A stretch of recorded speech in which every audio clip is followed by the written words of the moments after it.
पूजा जी, राधे राधे महाराज जी, आपके चरणों में कोटि कोटि प्रणाम। महाराज जी, विवाहित जीवन में स्वतंत्रता कितना आवश्यक है?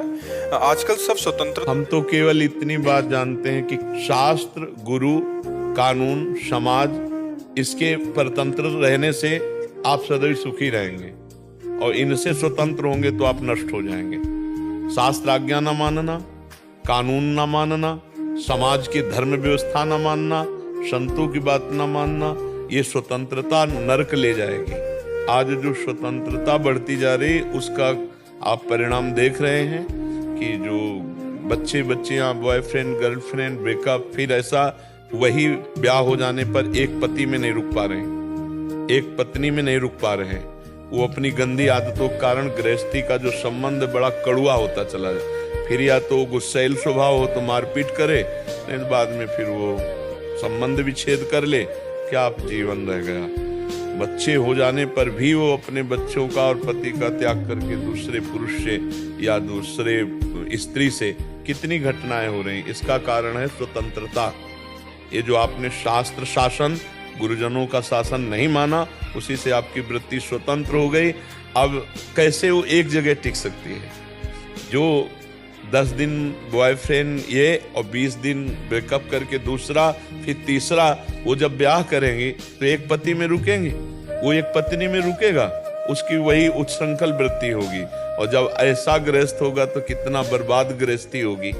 तो इसलिए स्वतंत्रता तो जब तक माया मुक्त ना हो जाए तब तक स्वतंत्रता नहीं। शास्त्र के अधीन, गुरु के अधीन, समाज कानून की व्यवस्था के अधीन तो हम पवित्र रह सकते हैं। अब शास्त्र आज्ञा जो है कि जब तक ब्याह न हो तब तक ब्रह्मचर्य से रहना चाहिए। हमारे 4 आश्रम हैं, ब्रह्मचर्य आश्रम, गृहस्थाश्रम, वानप्रस्थाश्रम, संन्यासाश्रम। तो पहला सबका एक आश्रम है ब्रह्मचर्य। जब तक पाणी ग्रहण संस्कार ना हो जाए तब तक बच्चा बच्ची को ब्रह्मचर्य रहना चाहिए हमारे धर्म के अनुसार। मनमानी आचरण नहीं, ये गंदी बात है, इससे बहुत हानि हो जाती है। और इस हानि को आज हमारा समाज भोग रहा है, आगे तक भोगता रहेगा, क्योंकि वैसे ही बच्चे होते हैं। छोटे छोटे बच्चों में इतना गलत ज्ञान है, जहां पवित्र ज्ञान होना चाहिए वहां गलत ज्ञान हो गया। गलत क्रियाओं के वो ज्ञाता हो गए हैं। मोबाइल के पूरे एक्सपर्ट हैं वो, चाहे जो सर्च करना उनको सब आता है। ये छोटे छोटे बच्चों में तो हमारी आगे की पीढ़ी बर्बाद हो रही भारत की। इसी पीढ़ी से राजनेता, इसी से संत महात्मा, इसी से सब बनते हैं। जो आज छोटे छोटे बच्चे हैं इन्हीं में से तो निकलते हैं। अब उनके आचरण, उनके घर के आचरण सब आधुनिकता में भरता चला जा रहा है। न शास्त्र ज्ञान, न शास्त्र सम्मत आचरण, न शास्त्र की मर्यादा की अधीनता। तो फिर नुकसान ही नुकसान है। आज समाज देखो कहां जा रहा है। ये सब अनुशासनहीनता का परिणाम है। शास्त्र के विरुद्ध आचरण करोगे तो छुपाना पड़ेगा।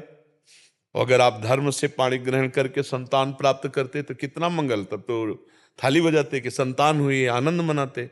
तो हमें लगता है चाहे स्त्री हो चाहे पुरुष हो, दोनों को शास्त्र मर्यादा में रहना चाहिए। अगर शास्त्र मर्यादा में नहीं रहेंगे तो फिर बहुत हानि हो जाएगी। हानि ही हानि है। जो आज व्यसन बच्चों में बढ़ रहा है, नशा बढ़ रहा है। देखो, लज्जा ही और विनय, पुरुष में विनय और स्त्री में लज्जा, ये आभूषण है। ये बाहरी सोना चांदी के आभूषण, आभूषण नहीं। तो छोटे छोटे बच्चे, नई अवस्था के बच्चे लज्जा और विनयहीन होते जा रहे हैं। विद्या विनयम ददाति, पढ़े लिखे बच्चे में विनय होना चाहिए। वो अपने माता पिता को गालियां देते हैं, कटु वचन बोलते हैं। तो अनुशासनहीनता कहीं भी हो, जो राज्य अनुशासनहीन होगा वो नष्ट हो जाएगा, जो घर अनुशासनहीन होगा वो नष्ट हो जाएगा, और जो शरीरधारी चाहे स्त्री पुरुष हो अनुशासनहीन वो नष्ट हो जाएगा। इसलिए अनुशासन तो अत्यंत आवश्यक है। शास्त्र का, वेदों का अनुशासन, धर्म का अनुशासन, समाज का अनुशासन, कानून का अनुशासन, ये अनुशासन हमें पवित्र रखता है। अगर अनुशासनहीन हो गए, मनमानी आचरण, तो फिर अपवित्रता आ जाती है।